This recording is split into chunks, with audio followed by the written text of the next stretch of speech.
বিদ্যুতের নাকি ভুতুরে বিল হচ্ছে। আসলে কি ঘটনাটা সত্য কিনা? জ্বালানি মন্ত্রণালয় এই কথার উপর কোনো দামই দিতেছে না। তারা বলতেছে যে না, এই কথাগুলো মিথ্যা, প্রপাগান্ডা, ভুল। আপনাদের ক্ষেত্রে কি করছে আমি জানি না। আপনাদের বিল কি আগের মতোই আসে নাকি বেশি আসে আমি জানি না। যদিও সরকার কিছুটা বিদ্যুৎ বিল বাড়িয়েছে, সেক্ষেত্রে তো একটু বেশি আসবেই। তারপরে যে হঠাৎ করে অনেক বেশি বিল বা ভুতুরে বিল হচ্ছে, এরকম অভিযোগ অনেকে তুলতেছে। তো আমি আমার নিজের ব্যক্তিগত একটা অভিজ্ঞতা শেয়ার করতেছি। আপনারা জানেন যে আমি বাজারে একটা রুমের মধ্যে পড়াই, এবং এই রুমে সাধারণত আমি সকালবেলা 3-4 ঘন্টা পড়াই, আর বিকেলে আমি 3 ঘন্টার মতো পড়াই। এতে আমার বিল আসে সাধারণত 500, 600 বা 700 টাকা গরমের দিনে, এবং শীতের দিনে 200, 250 বা 300 টাকার মধ্যে বা 350-র মধ্যে বিল আসে।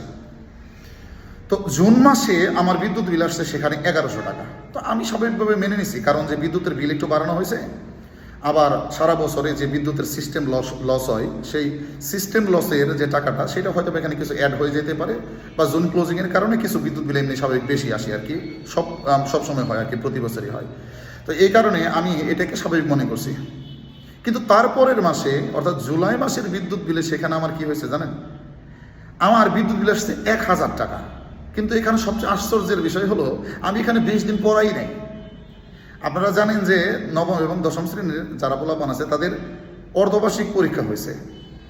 তো অর্ধবার্ষিক পরীক্ষা হয়েছে 1 তারিখ থেকে 20 তারিখ পর্যন্ত। আমার এই কারণে প্রাইভেট বন্ধ ছিল। তো সেখানে 20 দিন না পড়ানোর পরেও আমার বিদ্যুৎ বিল আসছে সেখানে 1000 টাকা। এখন এটা কি ভুতুরে বিল বলবো আমি, নাকি বলবো আসলে আমার জানা নেই আসলে। তো আমার ব্যক্তিগত যে অভিজ্ঞতা, সেটা আমি আপনাদের মাঝে বললাম। আপনারা চাইলে আমি সেটা প্রমাণ দিতে পারবো, কারণ আমি অনলাইনে সবসময় বিল দিই।